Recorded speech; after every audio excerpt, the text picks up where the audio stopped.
So good. So it's 34 degrees here today. That's hot. Bugger a fly. I washed Pixie. She needed a wash. And I re-pinked her tail and took her for a little walk around so she could dry off, which happened pretty quickly. And then I just went and had a beautiful dip in the river. I managed to kind of make my own little trail down. It's very steep, but there's lots of like branch roots coming out of the bank, so I just kind of Tarzan style climbed up and down using the roots. I pulled out all the dead bits of wood that I knew weren't sturdy and just used the roots and then climbed down. And the good thing about this is right behind my caravan, right there, that's where I was swimming. Well, just not swimming because it's shallow, but laying in the water, grounding. And of course nobody goes there because the main swimming hole is up by the skate park, which is where I'd been last time. But nobody uses this, so it's basically like my own private swimming pool in my own backyard. How good is life? And I'm feeling really good lately. Definitely that little grounding experience and kind of having a little bit of a vent about stuff I've been kind of bottling up that I didn't want to sort of, just living with a lot of shame about that sort of those experiences and feeling like it's unacceptable to talk about that, and I just want to let go of all that, those shameful feelings, and just accept myself as having had a bunch of interesting, weird experiences, and some a little bit traumatizing. Go away, fly. To be able to accept myself more than anything else, I guess. Listen to those cicadas. Oh, now they're getting really loud. They must have heard me. Okay, guys, that's nice. Yeah, definitely getting in touch with a little bit of nature is definitely what my soul was lacking, and I mean, what better place to do it than here? I've got a really good setup here. I love my campsite. It's peaceful, it's quiet, it's down the end of a dead-end street, so there's not a lot of through traffic here. And some other good news is that I've found a mechanic. I went into the auto spares shop in town to order a new air filter for the truck, and I asked them, is there anyone a good reliable mechanic who would know how to work on a truck like mine. And they said, yeah, that guy out there, he was loading one of the guys that works their car onto a trailer, and he just works, out of his own property. He's got a big shed, and he came and looked at the truck, and I told him about the accelerator linkage basically needs to be replaced because it's not doing the forward kick down thing. So coming up hills and things, I wasn't getting full power. That needs to be replaced. It's pretty much due for a service. I mean, it hasn't really done much, but it's been sitting around. And yeah, it needs a service. I took it out for a drive yesterday. I was going to video some of that. I did a really nice drive around the ridges and over to the Glasshouse Mountains, and just a little run around, I don't know, 30-40 minute drive. I'd kind of take it out once a week, and that's pretty much all it does at the moment. And sitting here, and I told him I was concerned about the rust that had never had on it in its whole life until I'd spent time in Queensland last time, a couple of years ago, and that now, it was concerning me that I'm still in Queensland for another summer, and the humidity and the moisture, and I don't know, I worry about it because it's, just sitting here out in the open, and he's offered to actually store it. He's got a big shed, he's got like 26 cars or something. He's offered to store it in his shed, because I said I'm not using it really, like, I don't need to use it at the moment, pretty much until I hook the caravan up again.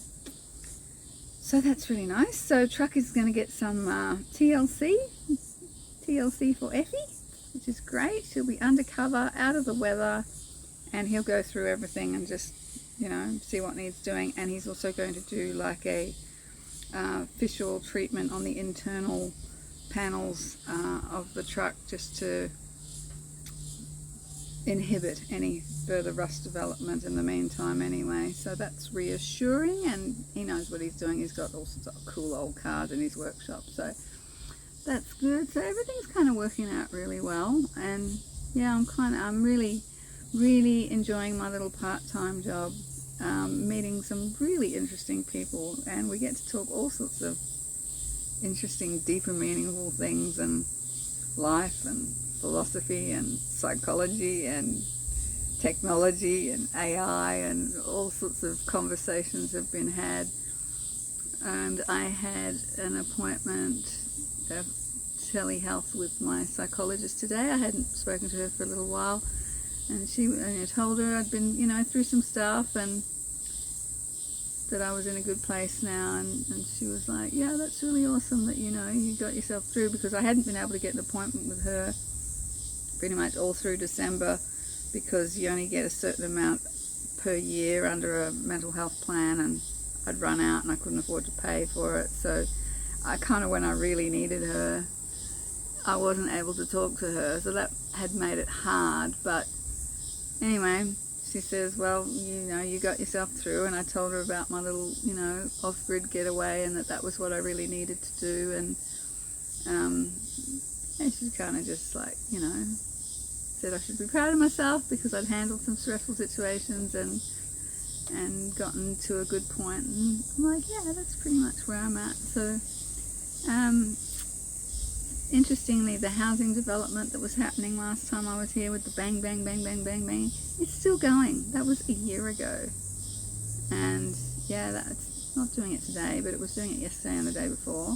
Today is really peaceful and quiet, and I think the heat, everyone's just staying in their aircon at the moment. I'm out under my awning because I'm all nice and cool from the river. I'm just sitting here till I dry off, and then I'll probably go back into the aircon as well until I start work. So, but at the moment I'm feeling very, very, very lucky, very grateful, very thankful for, my cute little home, even though it's, not a real home as far as a house. We talked about the possibility about, she said, oh, what about rentals up there? And I was like, no, it's crazy expensive. It's like Brisbane expensive.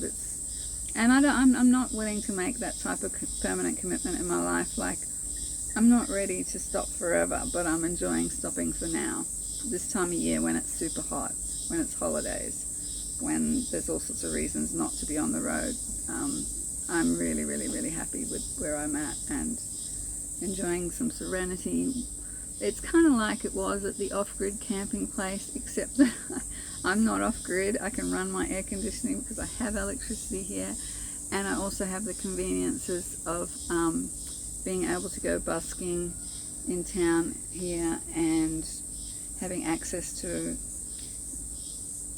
conveniences like post office and supermarket and a really nice organic shop. Oh my gosh, I went and got some, I'd got it last time I was here too, up at the organic shop, the Co-op. They do an organic mince with liver in it.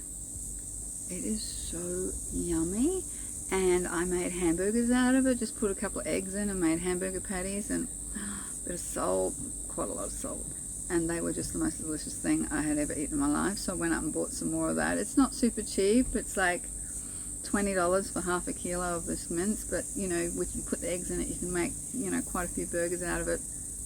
I pretty much ate most of it in the one sitting because it was so good.